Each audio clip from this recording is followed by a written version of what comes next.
بسم اللہ الرحمن الرحیم عن جابر ان النبی صلی اللہ علیہ وسلم کان یصلی بالناس صلاۃ الظہر فی الخوف ببطن نخل۔ حضرت جابر رضی اللہ تعالی عنہ سے روایت ہے کہ نبی کریم صلی اللہ تعالی علیہ وسلم لوگوں کو ظہر کی نماز پڑھاتے خوف میں بطن نخلا میں۔ بطن نخل جو ہے یہ ایک جگہ کا نام ہے جو مکہ اور طائف کے درمیان ہے۔ تو بعض کے کہنے کے مطابق اظہار میں نجد کی زمین ہے اور غطفان، اور بطن نخل جو ہے مدینہ سے قریبی، الگ الگ روایتیں ہیں اس زمانے میں جو کہا جاتا ہے۔ تو بطن نخل میں صلاۃ خوف پڑھائی۔ صلاۃ خوف کے بارے میں بتایا جا چکا ہے کہ جب دشمن کے بالمقابل مجاہدین جائیں تو منزل الگ الگ ہوتی ہے۔ ایک ہوتی ہے کہ بالکل جنگ چل رہی ہے، تو اس وقت اگر نماز کا وقت آ جائے تو ان کو اجازت ہے کہ وہ بعد میں پڑھ لیں، قضا کر لیں۔ اور اگر دشمنوں کا سامنا ہے، سامنے دشمن کھڑے ہیں، تو اس حالت میں اگر یہ خوف اندیشہ ہو کہ ہم نماز میں جائیں گے تو حملہ آور ہو جائیں گے اسی حالت میں، تو اس میں بتایا گیا ہے کہ ایک طریقہ تو یہ ہے کہ مجاہدین کے دو گروہ کر دیے جائیں اور دونوں کے گروہ کے لیے الگ الگ امام مقرر ہو۔ ایک امام ایک گروہ کو پڑھائے جب تک دوسرا گروہ دشمن کے بالمقابل کھڑے رہیں، اور پھر اس کے بعد جب نماز سے فارغ ہو جائے تو یہ دشمن کے بالمقابل چلے جائیں اور دوسرا گروہ اپنے دوسرے امام کے ساتھ نماز پڑھ لیں۔ اور اگر لوگ الگ الگ دو اماموں کی اقتداء کرنے کے لیے راضی نہ ہوں، ایک ہی امام کے پیچھے نماز پڑھنے پر مصر ہوں، پڑھنا چاہیں، تو طریقہ یہ بتایا گیا امام اعظم کے مذہب میں کہ امام اعظم کا مذہب بھی حدیثی سے ہے۔ تو یہ بتایا گیا ہے کہ اگر ایک رکعت والی نماز ہے تو نماز شروع کرا دے امام ایک گروہ کو، اور ایک گروہ دشمن کے بالمقابل نہیں۔ اور اس کے بعد پھر اس میں بھی دو طریقے ہیں۔ ایک طریقہ تو یہ ہے کہ وہ امام ایک رکعت پڑھا کر انتظار کرے، اور مقتدی جو ہے ایک رکعت امام کے پیچھے پڑھ لیں اور پھر الگ سے ایک رکعت اور پڑھیں، جس طرح لاحق پڑھتے ہیں۔ ان کی دو رکعتیں ہو گئی، سلام پھیر کر کے چلے جائیں دشمن کے بالمقابل۔ اور وہ لوگ آنے کے بعد اب امام کے پیچھے وہ ایک رکعت ادا کریں۔ جب امام ایک رکعت پڑھے گا، دو رکعت والی نماز ہے تو امام کی دو ہو گئی، تو دو رکعت پر سلام پھیر دے گا اور یہ لوگ کھڑے ہو کر کے پھر اپنی نماز پوری کر لیں۔ اور چار رکعت والی نماز ہے تو اس میں یہ ہے کہ دو رکعت اگلے پہلے گروہ کو پڑھا دیں، پھر اس کے بعد قعدہ میں انتظار کریں اور یہ لوگ اپنی دو رکعتیں اور پوری کر لیں اور دشمن کے بالمقابل چلے جائیں، اور وہ لوگ آئیں اور امام کے پیچھے دو رکعت پڑھ لیں، اور دو رکعت امام کی چار رکعت ہو گئی، سلام پھیر دیں گے اور یہ لوگ دو اور پڑھ کر کے اپنی نماز پوری کر لیں۔ اور ایک دوسرا طریقہ یہ ہے کہ امام ایک گروہ کو دو رکعت پڑھائے اور یہ لوگ دو رکعت پڑھ کے چلے جائیں دشمن کے بالمقابل، کھڑے ہو جائیں، اور وہ لوگ آ کر کے امام کے پیچھے دو رکعت ادا کر لیں، امام سلام پھیر دیں گے، پھر یہ لوگ دو رکعت ادا کر کے دشمن کے بالمقابل چلے جائیں، وہ لوگ آ کر کے اپنی چھوٹی ہوئی نماز پڑھ لیں، پھر یہ لوگ چاروں ہو گئی، سلام پھیر کر کے دشمن کے بالمقابل چلے جائیں، وہ لوگ آ کر کے پھر اپنی باقی نمازیں پوری کریں. اور اس کے لیے جو چلیں گے پھریں گے دشمن کے بالمقابل جائیں گے، اس سے ان کی نماز فاسد نہیں ہوگی. ورنہ تو آدمی اپنی جگہ چھوڑ کے دوسری جگہ جائے تو نماز فاسد ہو جاتی ہے. لیکن اللہ تعالیٰ نے نماز خوف کے لیے یہ طریقہ رکھا ہے کہ اس حالت میں نماز. تو الگ الگ واقعات میں نماز خوف پڑھی گئی تو روایتیں مختلف ہیں. تو فرمائے کہ ظہر کی نماز پڑھائی، فصلی بطائفۃ رکعتین، تو ایک گروہ کو 2 رکعتیں پڑھائیں. ثم سلم، پھر سلام پھیرا. ثم جاء طائفۃ اخری، پھر دوسرا گروہ آیا، فصلی بہم رکعتین، ان کو 2 رکعتیں پڑھائیں. ثم سلم، پھر سلام پھیرا. تو اس حدیث کی تشریح میں علماء بہت مختلف ہوئے ہیں.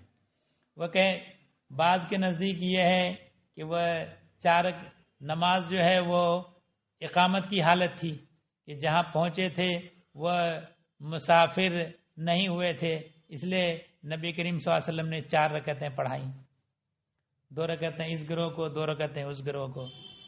بعض کا کہنا یہ ہے کہ وہ مسافر ہو گئے تھے، مسافر ہو گئے تھے تو 2 قوم کی 2 رکعتیں ہوئیں. اب رہا کہ 2 رکعتیں جو ہوئی ہیں نبی کریم صلی اللہ علیہ وسلم کی تو 4 ہو گئی، 2 اس گروہ کو، 2 اس گروہ کو، تو پھر 2 رکعت والی نماز 4 کیسے پڑھی جو مسافر تھے.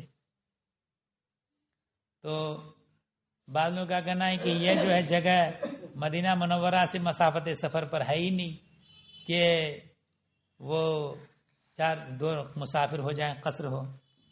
پھر بعض دوسرے لوگ جواب دیتے ہیں کہ قصر ہونے کے لیے یہ ضروری نہیں ہے کہ مسافت سفر پر پہنچیں تبھی قصر ہو، بلکہ مسافت سفر پر جانے کے ارادے سے اپنی آبادی سے نکل گئے تو اب جو نماز پڑھی جائے گی وہ قصر ہوگی. بہرحال اس میں تو اگر یہ قصر نہیں تھا، مقیم تھے، تو 2 رکعت پر سلام پھیرنے کا کیا حکم ہے، اور اگر مسافر تھے تو پھر 2 رکعت کے بعد اگلے گروہ کو پھر 2 رکعت کیسے پڑھائے، اس میں تو پھر متنفل ہو جائیں گے اور نفل پڑھنے والے کے پیچھے فرض پڑھنے. بہرحال اس حدیث کی تشریح میں بہت سرگرداں ہیں، علماء پریشان ہیں. تو امام اعظم نے تو وہی اس حدیث کو لیا ہے جس میں سلام پھیرنا نہیں ہے. 4 رکعت والی بغیر قصر کی نماز ہے، 2 رکعت اس کو پڑھا دیا، اس کے بعد یہ لوگ چلے گئے، امام انتظار میں سلام نہیں پڑھا، وہ دوسرے گروہ آئیں گے تو اس میں تو خیر کوئی دقت پیش نہیں آ رہی. اب بعض رات نے یہ کہا کہ یہ نبی کریم صلی اللہ علیہ وسلم کی خصوصیات میں سے. وعن ابی ہریرہ ان رسول اللہ صلی اللہ علیہ وسلم ندل بین وجنان و عصفان. حضرت ابو ہریرہ رضی اللہ تعالیٰ عنہ سے روایت ہے، انہوں نے کہا کہ رسول اللہ صلی اللہ تعالیٰ علیہ وسلم اترے وجعان اور عصفان کے درمیان، وہاں اترے، جہاد کے لے گئے تھے، قافلہ اترا وہاں. فقال المشرکون لہؤلاء صلاۃ ہی احب الیہم من آبائہم و ابنائہم. تو مشرکین ایک دوسرے سے کہہ رہے ہیں کہ یہ لوگ جو ہیں، مسلمانوں کی طرف اشارہ کر کے، یہ لوگ جو ہیں ان کی ایک نماز ہے اور وہ نماز ان کے نزدیک ان کے باپ دادا اور ان کی اولاد سے بھی زیادہ محبوب ہے. کون سی نماز؟ وہی العصر. فاجمعوا امرکم، تو اپنا معاملہ بالکل ٹھیک ٹھاک رکھو، مطلب بالکل تیار ہے، ٹینشن رہو. اور جو ہی نماز کے لیے یہ لوگ جائیں فَتَمِيلُوا عَلَيْهِمْ مَيْلَةً وَاحِدَةً، ایک بار کی حملہ کر دو. یہ پلان بنایا مشرکین نے. وَإِنَّ جِبْرِيلَ أَتَى النَّبِيَّ صلی اللہ علیہ وسلم، جبریل امین نبی کریم صلی اللہ تعالیٰ علیہ وسلم کی بارگاہ میں آئے. فَأَمَرَهُ أَن يَقْسِمَ أَصْحَابَهُ شَطْرَيْنِ، اور جبریل امین نے کہا اللہ کی طرف سے آ کر کے کہ اپنے صحابہ کو 2 گروہوں میں تقسیم کر دیں. فَيُصَلِّي بِهِمْ وَتَقُومُ طَائِفَةٌ أُخْرَى، ان کو نماز پڑھائیں اور ایک گروہ وہ ان کے پیچھے یعنی جو لوگ نماز پڑھیں ان کے پیچھے کھڑے ہو جائیں. لِيَأْخُذُوا حِذْرَهُمْ وَأَسْلِحَتَهُمْ. حِذْر کہتے ہیں ڈھال، اسلحہ اس زمانے میں جو تلوار وغیرہ رکھتے تھے، تو اپنی ڈھال اور اپنی تلوار لیے اپنا یہ کر لیں کہ وہ جو ہے جیسے جنگ کی تیاری میں رہتے ہیں، اپنا سر و سامان ڈھال اپنا لگا لینا، خود لگا لینا، زرہ وغیرہ، اور جہاں ترکش اپنے لگا لینا، تلوار جہاں پکڑ لینا وغیرہ، جو کچھ بھی پوری تیاری ہوتی ہے تو یہ سب کر لیں. فَتَكُونُ لَهُمْ رَكَعَةٌ، تو ان کے لیے ایک رکعت ہو. وَلِرَسُولِ اللَّهِ صلی اللہ علیہ وسلم رکعتان، اور رسول اللہ صلی اللہ علیہ وسلم کی 2 رکعتیں. یعنی رسول اللہ صلی اللہ علیہ وسلم کے پیچھے ایک رکعت پڑھ کر کے چلے جائیں گے تو پھر دوسرا گروہ آئے گا، پھر وہ رسول اللہ صلی اللہ علیہ وسلم کے پیچھے پڑھیں گے. تو اس طرح سے رسول اللہ صلی اللہ تعالی علیہ وسلم کی اقتداء میں ایک ایک رکعت ہوگی، اور رسول اللہ صلی اللہ علیہ وسلم کی ان کے ساتھ 2 رکعتیں ہو جائیں. رواہ ترمذی و نسائی، اس حدیث کو امام ترمذی اور امام نسائی نے روایت کیا. اب ذرا غور کیجئے، جنگ کی حالت ہے، دشمن سامنے ہیں، اس حالت میں بھی یعنی مجاہدین کو 2 گروہ کر کے وہ نماز پڑھنے کا حکم دیا. نماز اس حالت میں بھی معاف نہیں ہے نا. تو ان مجاہدین نے تلواروں کے سائے میں بھی نماز ادا کی. اور آج ہمارا حال یہ ہے کہ امن کی زندگی ہے اور پھر بھی نماز کے لیے وقت نہیں مل پاتا ہے. باب صلاۃ العیدین، عیدین کی نماز کے بارے میں. عن ابی سعید الخدری قال کان النبی صلی اللہ علیہ وسلم یخرج یوم الفطر والاضحى الى المصلى فاول شيء يبدا به الصلاة ثم ينصرف فيقوم مقابل الناس.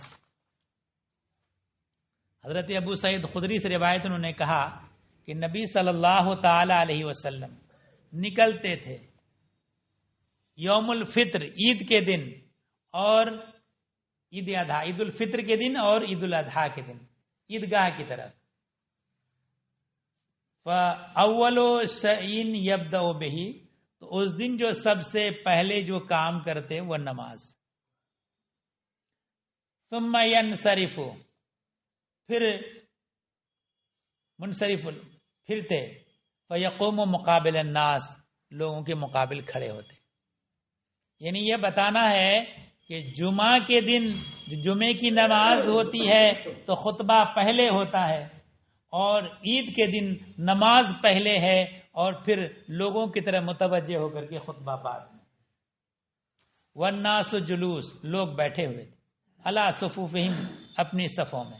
فیعیدہم ویوصیہم، تو نبی کریم صلی اللہ تعالی علیہ وسلم ان کو واعظ کرتے، ان کو نصیحت کرتے کہ کیسے زندگی گزارنا ہے، کیسے کرنا ہے. وَيَأْمُرُهُمْ، اور ان کو حکم دیتے. وَإِنْ كَانَ يُرِيدُ أَنْ يَقْطَعَ بَعْثًا قَطَعَهُ، اور اگر کسی جگہ لشکر بھیجنے کا ارادہ ہوتا تو پھر وہیں سے لشکر کے لیے بھیج دیتے کہ فلاں فلاں فلاں فلاں علاقے میں جائیں جہاد کے لیے. او یأمر بشیء امرہ، اور اگر ارادہ کرتے کسی چیز کے حکم دینے کا تو حکم دیتے.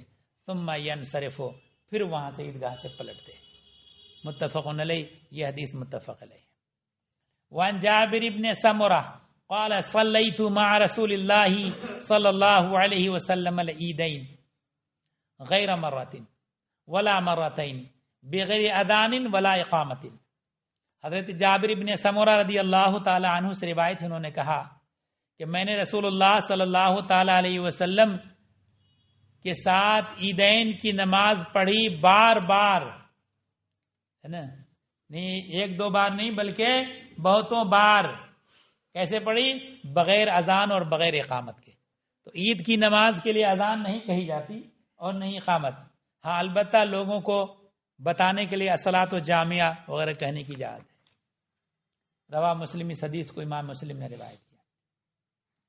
وعن ابن عمر قال كان رسول الله صلی اللہ علیہ وسلم وابو بکر وعمر يصلون العیدین قبل الخطبۃ.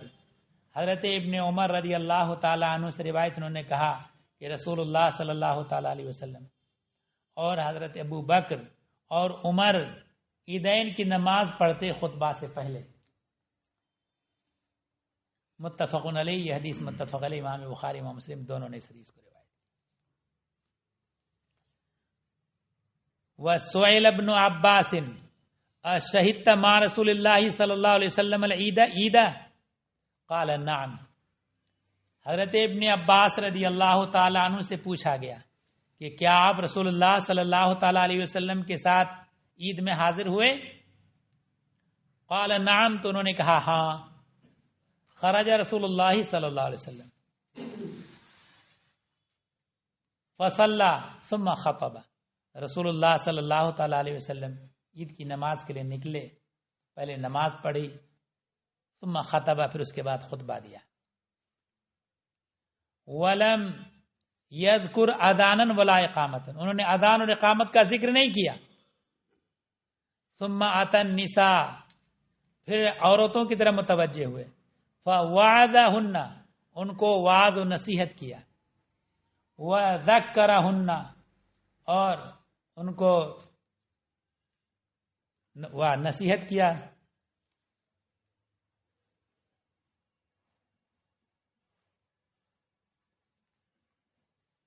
اور کچھ شدت کے ساتھ جو ہے ان کے امر و نہیں کا حکم فرمایا. ذکر امر جن چیزوں کو کرنے کا حکم ہے اور نہیں جن چیزوں سے بچنے کا حکم ہے، ان کے بارے میں سختی سے.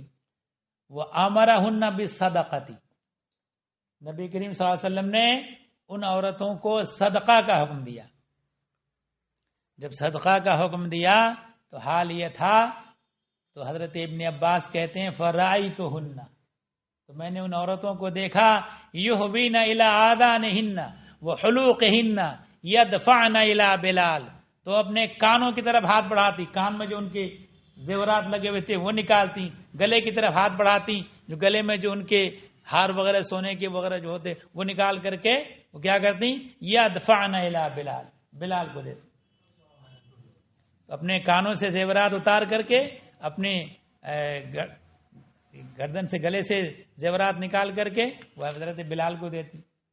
ثم ارتفع ہوا وبلال الی بیتہ، پھر اس کے بعد نبی کریم صلی اللہ علیہ وسلم اٹھتے اور بلال ان کے گھر کے اپنے گھر کی طرف تشریف لے جاتے.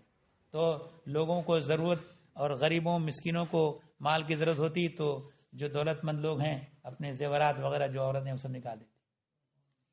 متفق علیہ، یہ حدیث متفق علیہ. وعن ابن عباس ان النبی صلی اللہ علیہ وسلم صلی یوم الفطر رکعتین لم یصلی قبلها ولا بعدها. متفق علیہ. حضرت ابن عباس رضی اللہ تعالی عنہ سے روایت ہے، انہوں نے کہا کہ نبی کریم صلی اللہ تعالی علیہ وسلم نے یوم الفطر یعنی عید کے دن نماز 2 رکعت نماز پڑھائی، اور اس سے پہلے ان دونوں رکعتوں سے پہلے بھی کوئی نماز نہیں پڑھی اور ان دونوں کے بعد. لہذا نفل نماز عید سے پہلے یا عید کی نماز کے بعد نفل نماز نہیں. متفق علیہ، متفق علیہ. عن ام عطیہ رضی اللہ عنہا قالت امرنا ان نخرج الحیض یوم العیدین وذوات الخدور فیشہدن جماعت المسلمین ودعوتہم. ام عطیہ رضی اللہ تعالی عنہا سے روایت ہے، انہوں نے کہا کہ ہمیں حکم دیا گیا اس بات کا کہ ہم لے چلیں عیدین کے دن، یعنی عید الفطر اور عید الاضحیٰ کے دن حیض والی عورتوں کو بھی، یعنی جو ناپاکی کی حالت میں ہیں ان لوگوں کو بھی لے چلیں. وہ ذوات الخدور اور پردہ نشین جو عورتیں گھروں سے نکلتی ہی نہیں ہیں، پردے میں ہی رہتی ہیں اندر، تو کہا کہ ان کو بھی لے چلیں. کہاں؟ فیشہدن جماعت المسلمین، ودعوتہم، مسلمانوں کی جماعت میں حاضر ہوں اور ان کی دعا میں شریک ہوں۔ تو جو عورتیں اس زمانے اسلام ابتدائی اسلام میں عید میں عورتیں بھی جاتی تھیں عیدگاہ، اور یہاں تک کہ جو عورتیں پاکی کی حالت میں ہوتی وہ عید کی نماز پڑھتی، اور جو ناپاکی کی حالت میں ہوتی وہ عید کی نماز میں شریک نہیں ہوتی مگر دعا میں شریک ہوتی۔ اس لیے کہا کہ مسلمانوں کی جماعت میں حاضر ہوں اور دعا میں۔ وَتَعْتَذِلُ الْحُيَّزُ عَنْ مُصَلَّاهُنَّ، اور جو حیض والی عورتیں ہیں وہ ان کی نماز کی جگہ سے الگ بیٹھتی ہیں۔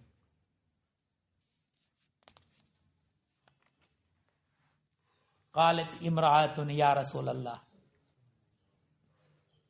ایک عورت نے عرض کی اے اللہ کے رسول، احدانا لیس لہا جلباب، ہم میں کچھ عورتیں وہ ہیں جن کے پاس چادر نہیں ہے کہ پردہ کر کے جائیں۔ اس زمانے میں کپڑے کی بڑی قلت تھی،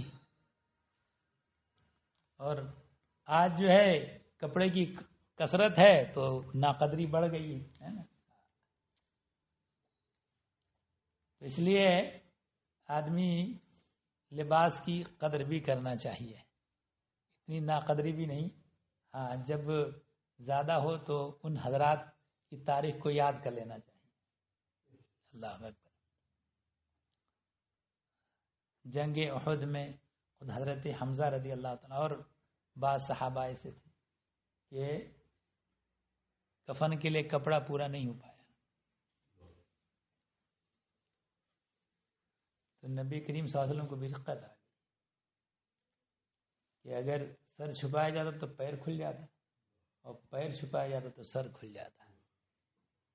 تو سر تو چھپا دیا گیا اور پیروں پر گھاس رکھ کر کے ان کی تدفین ہوئی تھی۔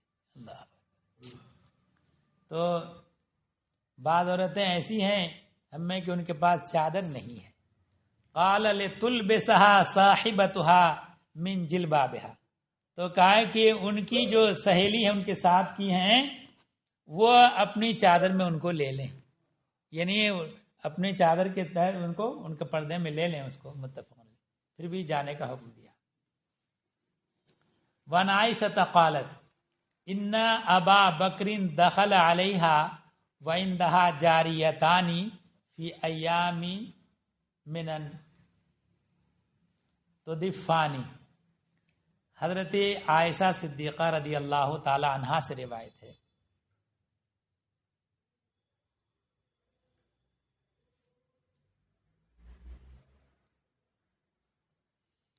تو انہوں نے کہا کہ اب حضرت ابو بکر ان کے والد ان کے پاس آئے، حضرت ابو بکر صدیق رضی اللہ تعالیٰ عنہ حضرت عائشہ کے پاس، وَإِنْدَهَا جَارِيَتَانِ، اور ان کے پاس دو باندیاں تھیں چھوٹی، فی ایام منن، منا کے دنوں میں، منا کے دنوں میں تو ایام نہر اور ایام تشریق میں، قربانی کے دن میں اور قربانی کے بعد۔ تو منا کا دن کہلاتا ہے ایام نہر اور ایام تشریق کو۔ تو وہ دونوں باندیاں جو تھیں چھوٹی چھوٹی، تو دفانے و تدریبانے، وہ دونوں دف بجا رہی تھی، دف اور دف دونوں لفظ ہے یہ، تو دف بجا رہی تھی۔ وہ فی روایت، اور ایک دوسری روایت میں ہے تغنیان بما تقاولت الانصار یوم بعاث، اور وہ دونوں بچیاں گا رہی تھی دف بجا بجا کر کے۔ کیا گا رہی تھی؟ انصار، پہلے جو ہے مدینہ شریف کے لوگ ایک دوسرے سے جو لڑتے تو اپنے بزرگوں کے اور گزرے ہوئے لوگوں کے بہادری کے اس سے جو ہے نظم کر کے وہ پڑھا کرتے تھے۔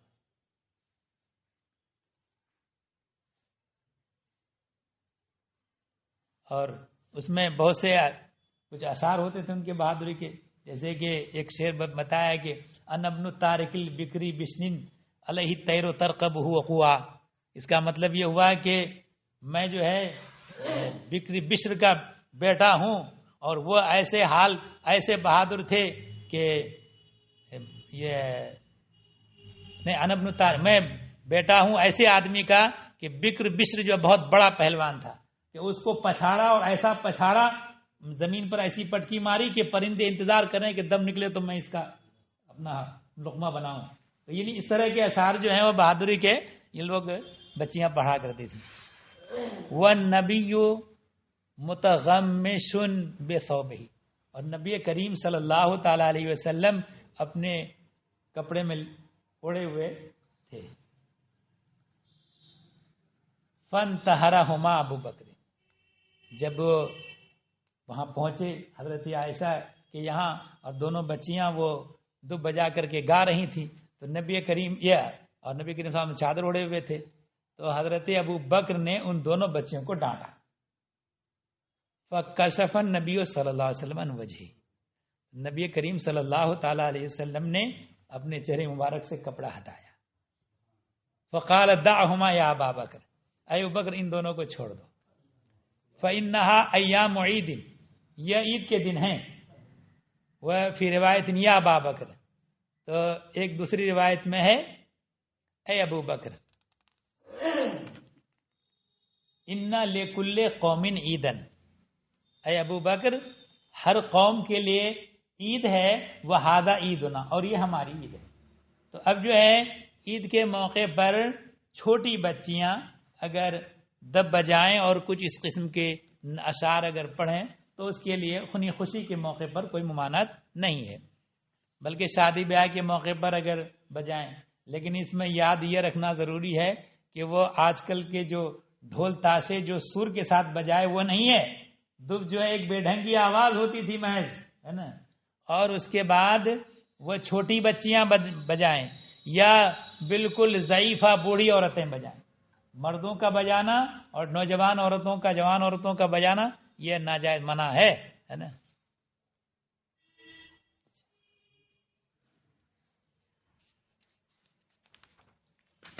اللہم صلی علی سیدنا مولانا